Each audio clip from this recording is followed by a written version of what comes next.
Before I start today's episode, I just want to say thank you to everyone for continuing to support and listen to Scottish Murders.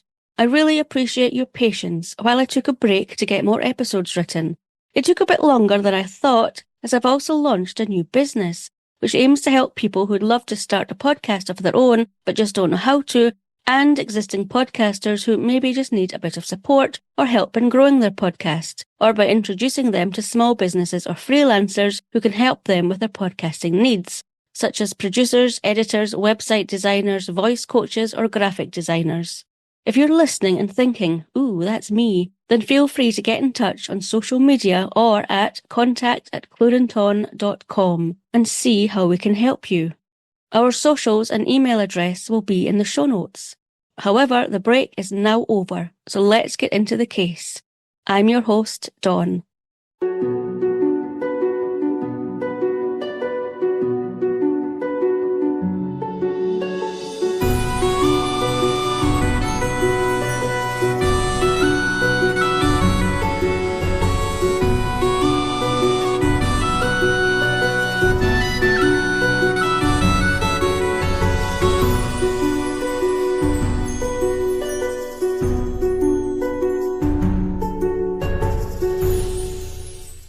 This case is a solved murder that happened in 1981 in Dumfries, and my source for this story came from the British Newspaper Archive. I'm also giving a trigger warning, as this case does cover the topic of domestic abuse, rape, and a suicide attempt. There are a number of people involved in today's story. There's husband and wife David and Veronica Little, babysitter Elaine Haggerty, and William Mackenzie, a local young man who was a part-time supermarket attendant and on a territorial army course at a barracks in Edinburgh.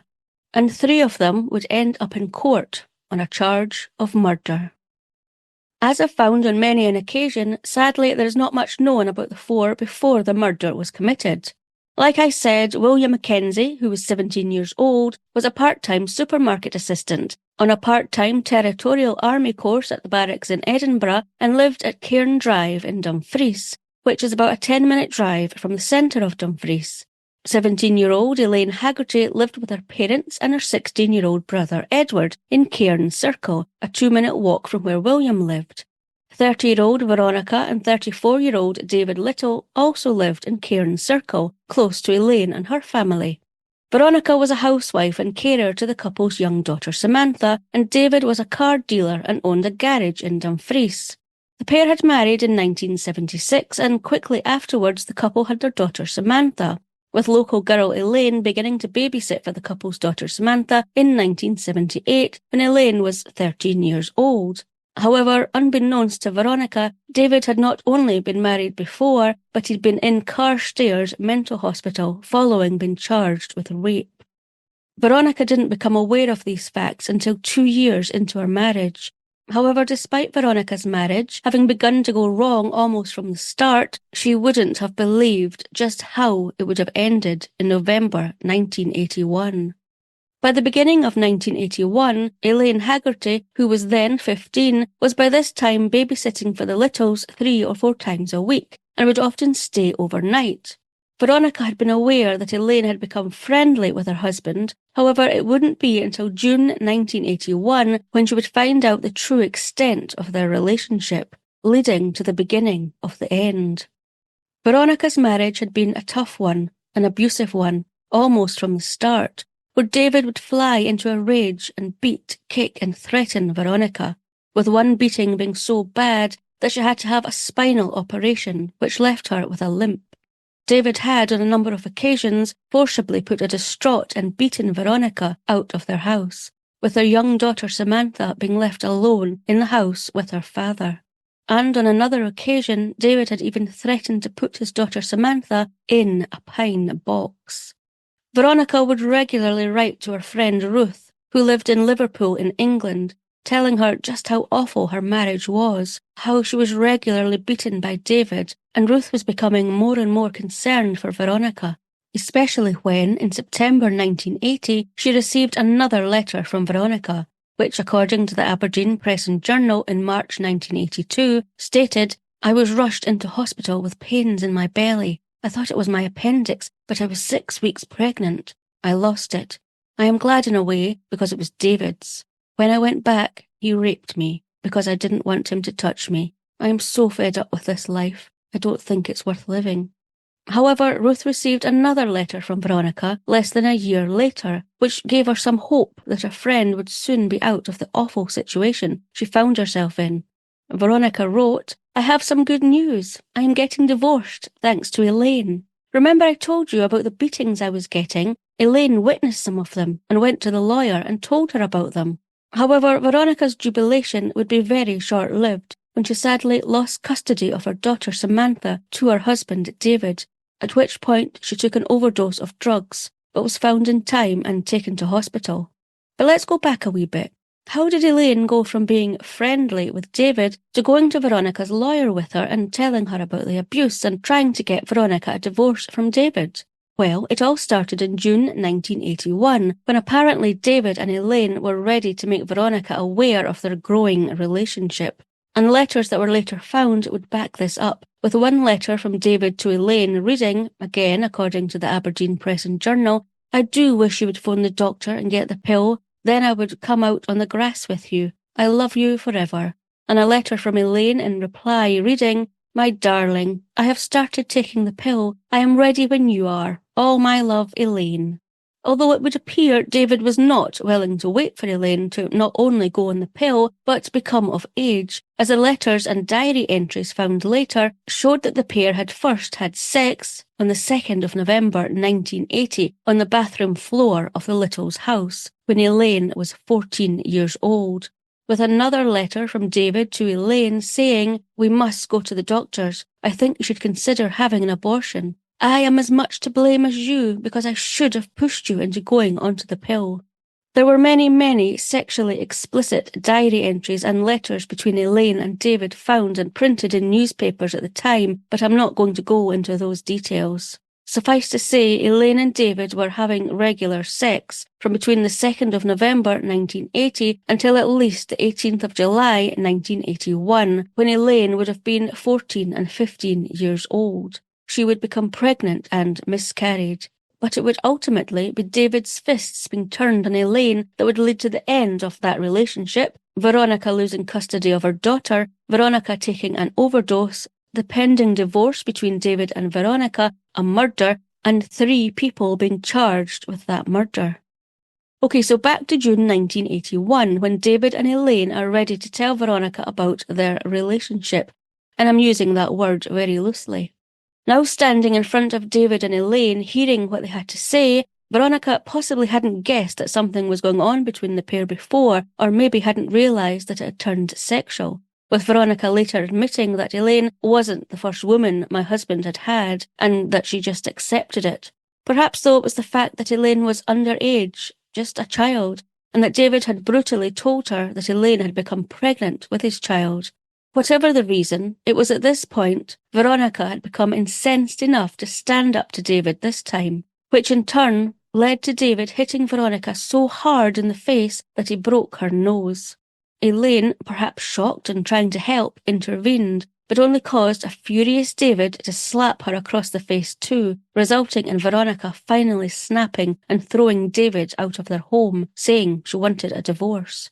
However, it would appear that Veronica had been wanting a divorce from David for some time, with a letter later being found in David's flat from Veronica which read, "I will never be happy as long as you are alive. I pray every night you are dead. As for divorce, I need proof of adultery. I hate you." Veronica now had the proof of adultery she needed for a divorce, which was only backed up when Elaine herself spoke to Veronica's solicitor and confirmed not only their affair, but the years of abuse Veronica had suffered at the hands of her husband David, which Elaine actually witnessed, including being hit herself by David, the day David and Elaine confronted Veronica about their relationship. Following being hit by David, Elaine did carry on seeing him for a while, with it later being disclosed that David had told Elaine that if she did not continue to see him, he would kill her. Veronica's jubilation at finally having David out of her home and a divorce pending would be short-lived though, when David sought and received custody of their daughter Samantha. with it being known that David only wanted custody of Samantha, so he would automatically be given a flat by the council in order to house Samantha. Veronica was devastated by this decision and fearful for her daughter's safety, although she did not defend this action, as David had threatened to kill her too if she did so. It was following this devastating decision being made that Veronica took an overdose of drugs. Veronica was taken to hospital though, and she did recover. By this time, Elaine had finally broken free of David too, and Veronica and Elaine became close. So close, in fact, that there began to be talk, which later newspapers would regularly repeat, of Veronica and Elaine being in a relationship, with a barmaid at a local club later telling the court that Veronica and Elaine used to come to the club together on Friday nights and were always together, and David's employee at his garage, Robert, saying that David had said to him at one point that Veronica and Elaine were having a lesbian relationship. Although Robert also told the court that David had told him about his broken marriage to Veronica, and that Veronica had also told him that David had been beating her up.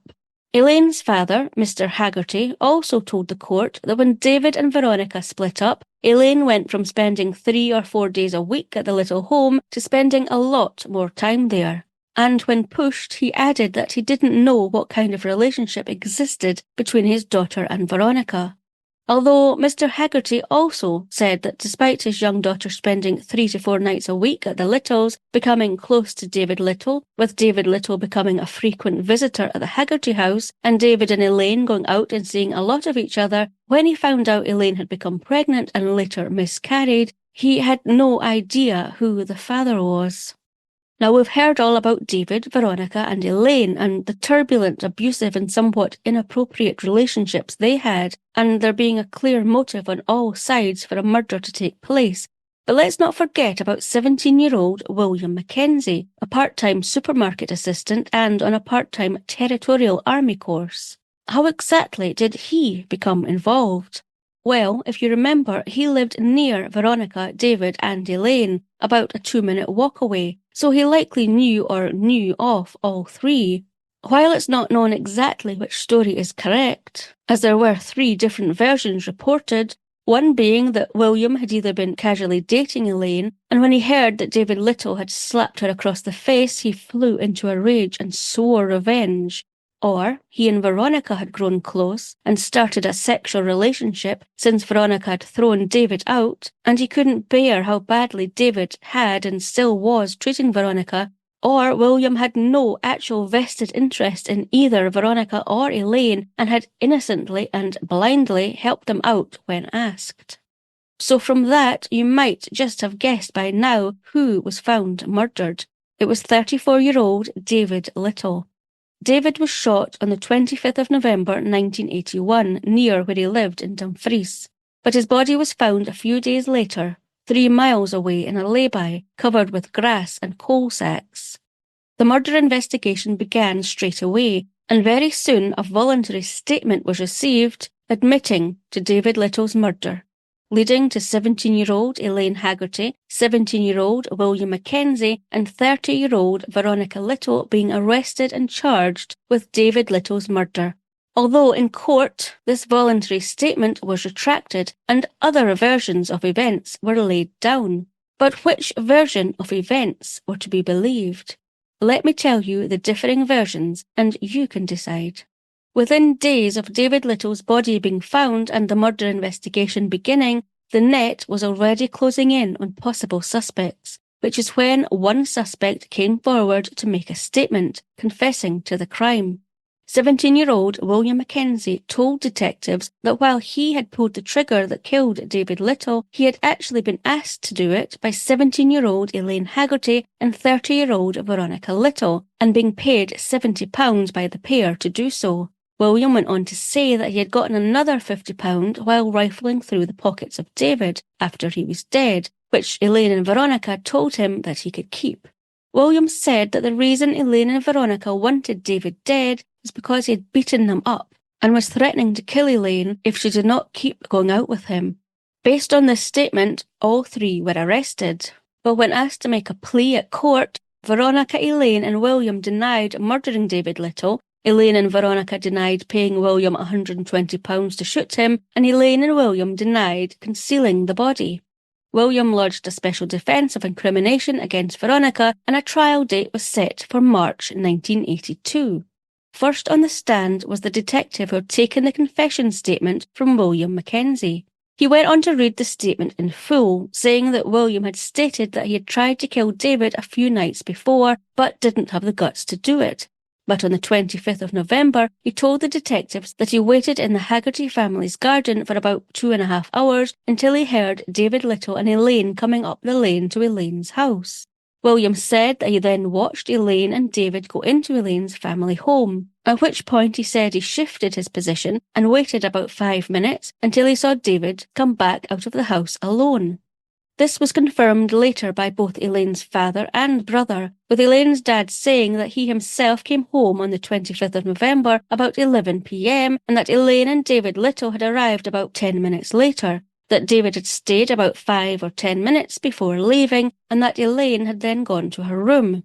Elaine's brother, 16-year-old Edward, also confirmed that David and Elaine had come to the house on the night of the 25th of November, and that once David had left, Elaine came into Edward's room and had gone through his window, telling him that she was going to see Veronica.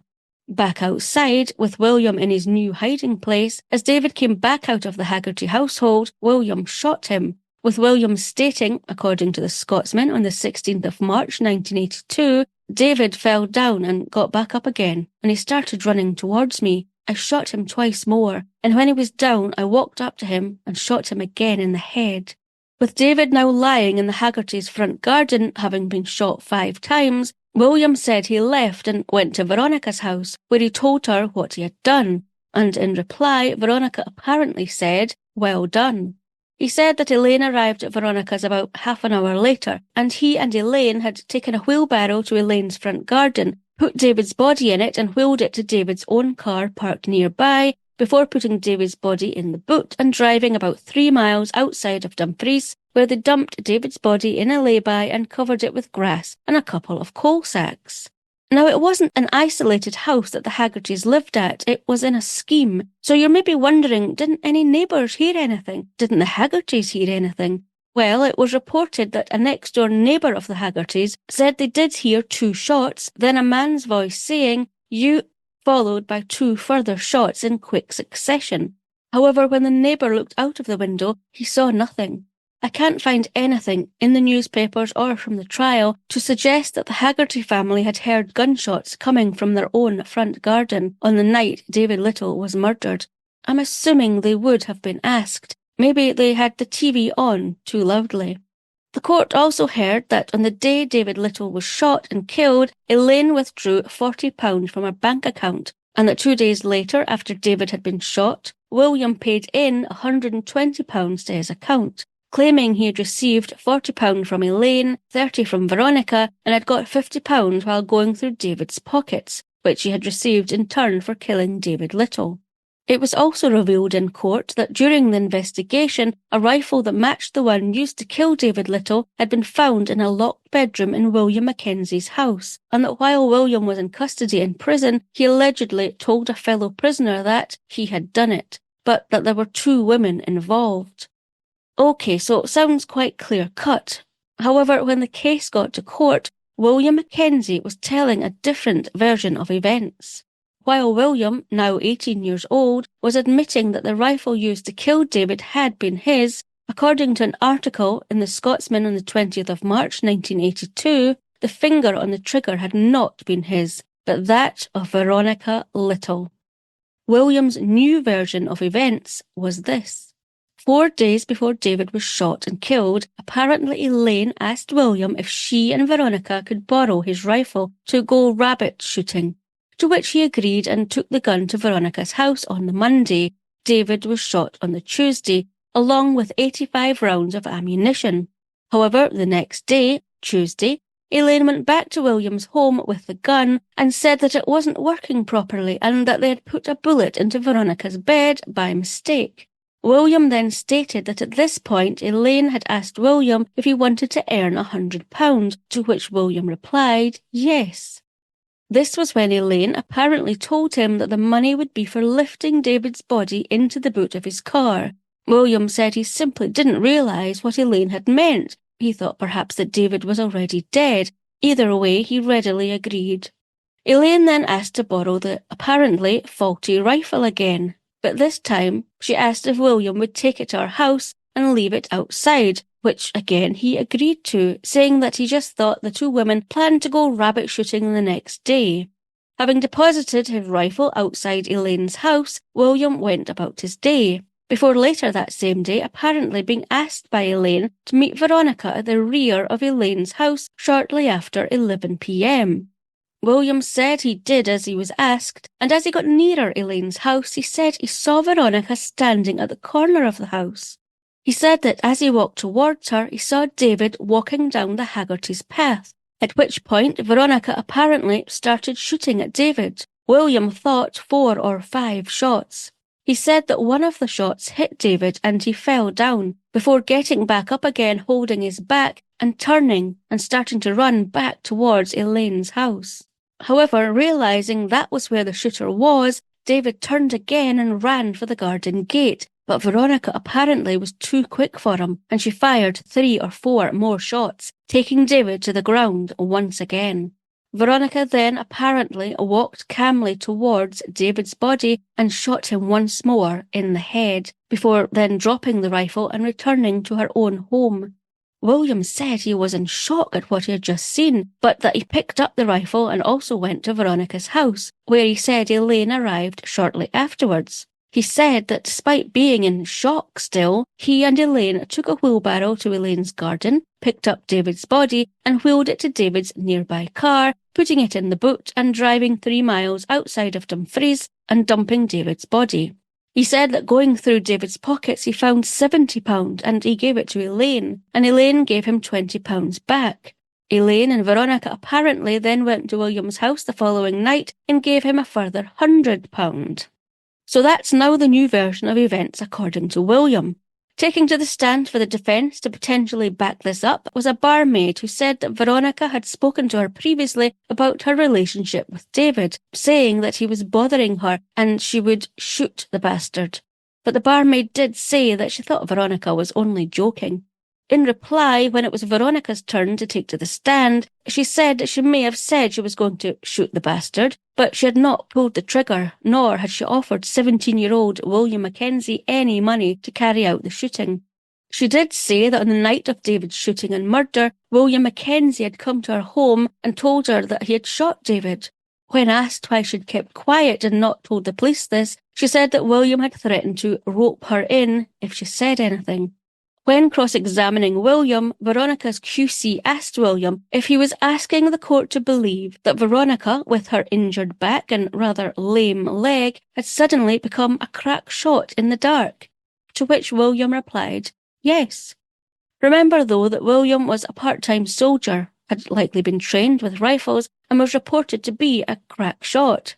When William was asked why he made his initial statement admitting to being the one who shot and killed William, he said he made the statement to cover for Veronica and Elaine because of his passion for Veronica.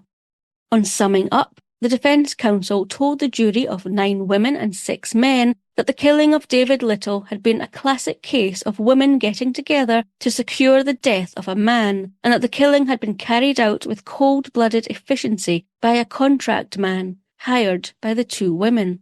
He claimed that the evidence against William Mackenzie being the one to pull the trigger was overwhelming, bearing in mind his initial statement to the police and the fact that it was very unlikely William's alternative story of Veronica Little being a crack shot in the dark from a distance was in any way true, although he did maintain that both women had jointly been involved in the murder plot, with Elaine having led David to the place where his killer was waiting.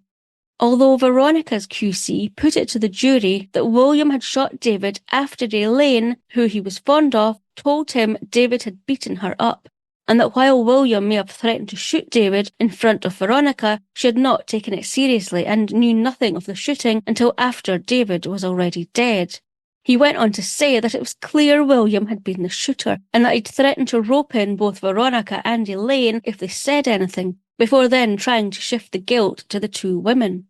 Elaine's QC told the jury that there was no evidence that she actually wanted David dead, that while, yes, there was evidence that she had helped to move David's body and hide it after the shooting, there was no evidence that she was involved before this.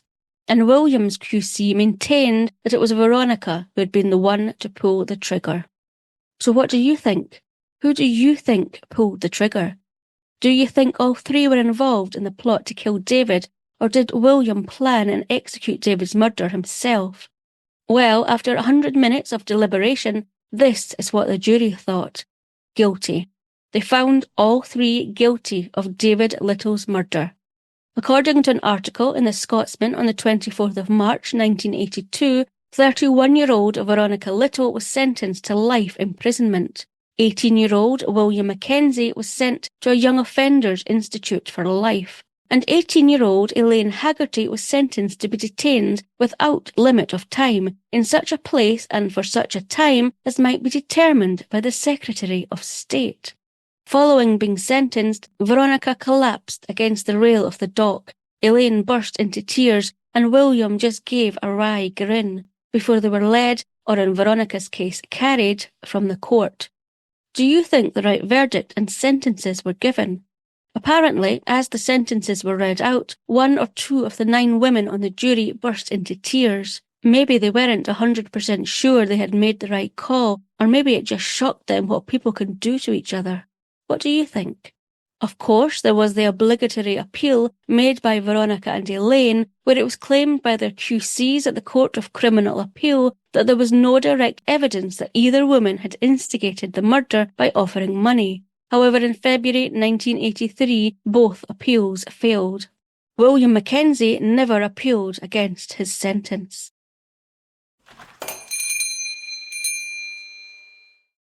Now for a new segment called Scotland Then.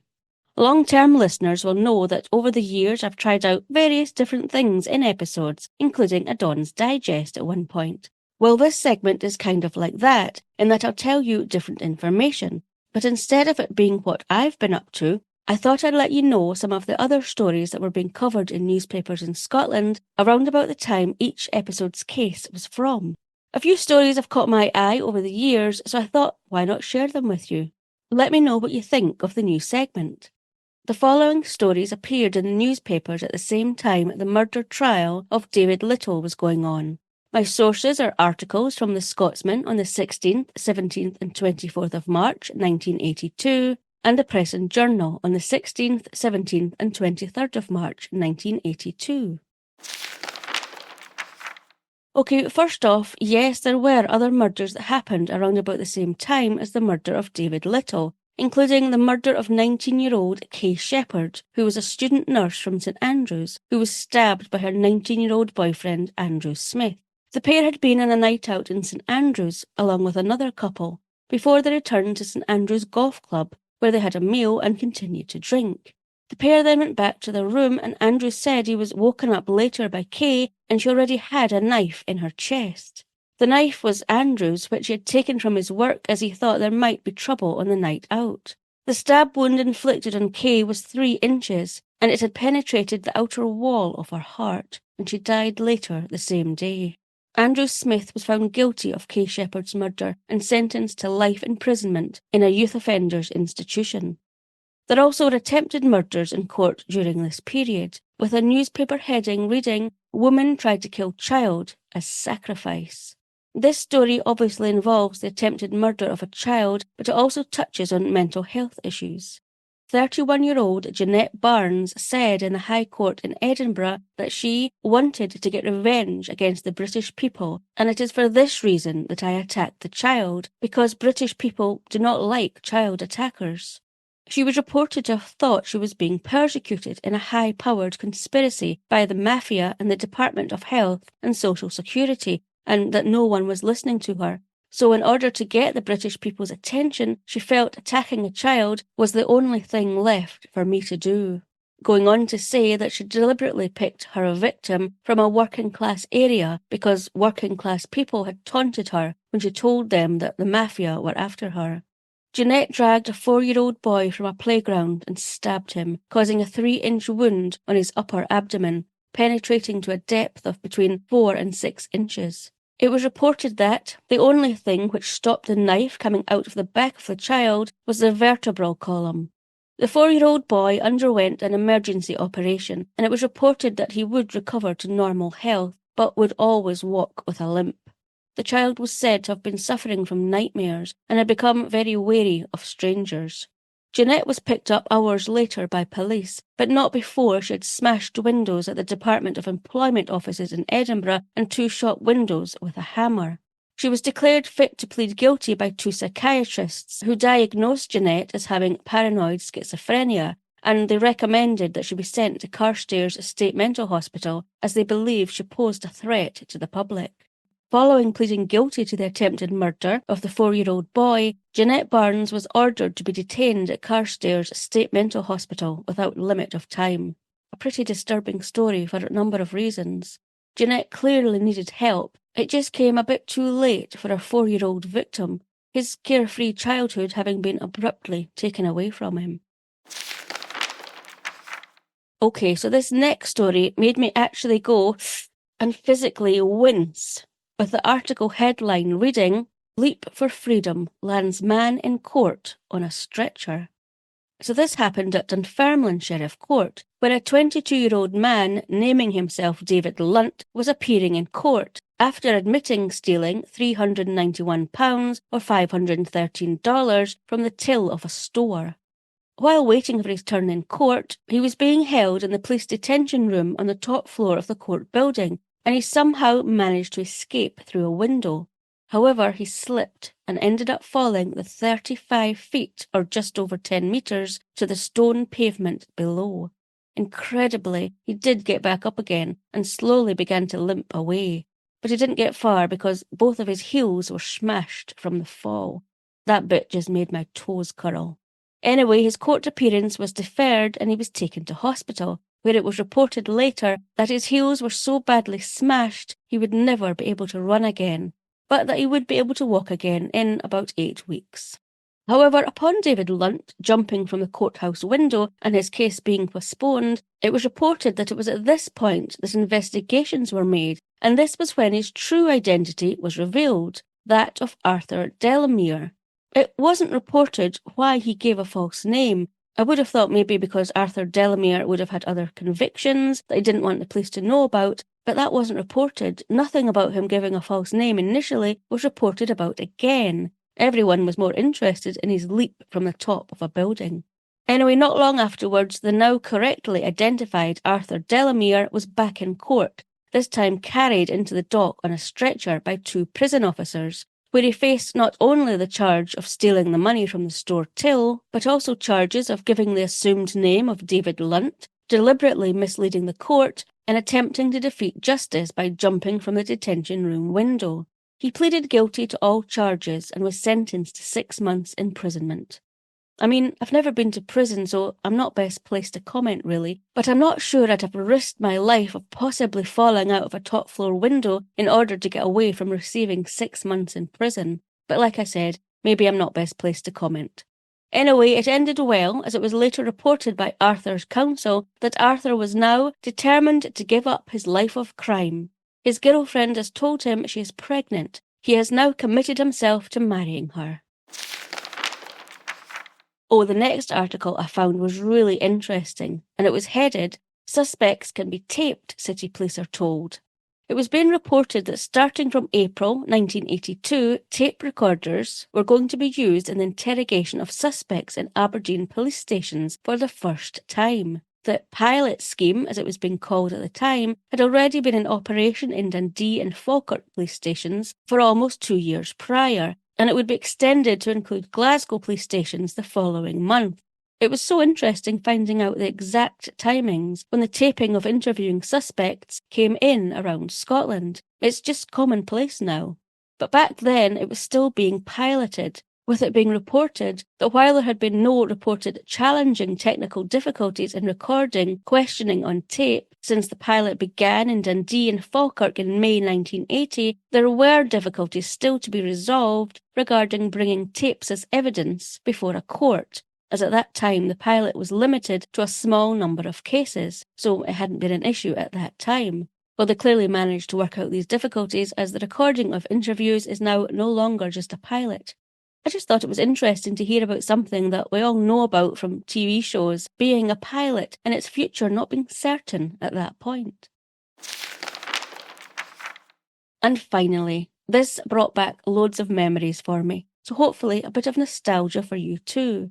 It was an advert that caught my eye, and it read, "Scotland's newest video store is now open, and this is your invite to join our video club for all the latest films on VHS and beta formats.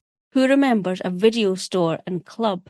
This ad wasn't a Blockbuster one which we had in Oban, it was a J. Crawford video store in Edinburgh, and J even listed the top 10 films at the time of the advert. They were Private Benjamin, 10, Gregory's Girl, Outlaw Josie Wales, The Jazz Singer, The Champ, Clash of the Titans, Watership Down, Lord of the Rings, and The Last Snows of Spring. I haven't heard of all of them, but I've seen Private Benjamin. I love that film. I remember recording it and watching it so much that the tape started to go fuzzy, just go snowy, but I still watched it. What else? Gregory's Girl. Don't really remember this film too much. But Watership Down. No, my gran absolutely loves this film to this day. We used to watch that together many a time. Memories. What memories do these top 10 films of 1982 evoke for you? It would be great to hear what your favourites were from back then, that you played so often you wore the tape down.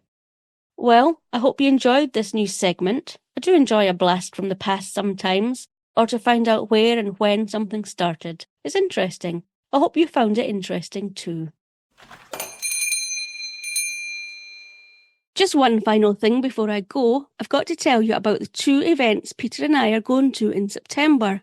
First is the Tremula Festival on the 20th and 21st of September in the South Downs National Park on the outskirts of Brighton. Never been to the South Downs before, so I'm really looking forward to having a walk around.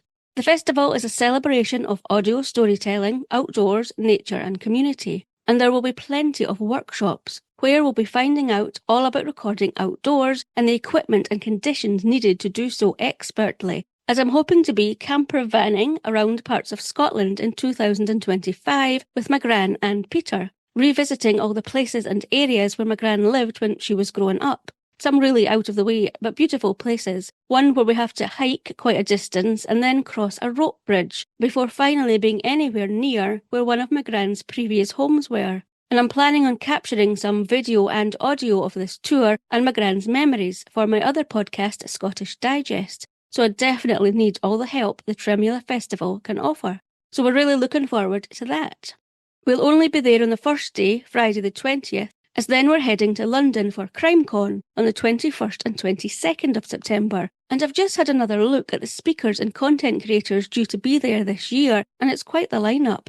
Really looking forward to hearing some of the stories shared over the 2 days. If you've not already booked your tickets for CrimeCon, then you're obviously just like me and leave things until the last minute. Well, don't worry, there are still tickets available, and if you quote Scottish, you will receive a further discount at the checkout.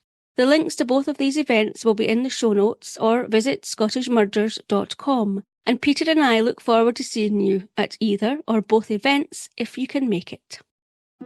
Thanks for listening to another episode of Scottish Murders, the twice award shortlisted fortnightly podcast that brings to light the stories of victims and their relentless pursuit for justice. If this case has captivated you, then don't forget to tell a friend to listen or check out scottishmurders.com so together we can share more Scottish Murders. Until next time, I've been your host, Dawn.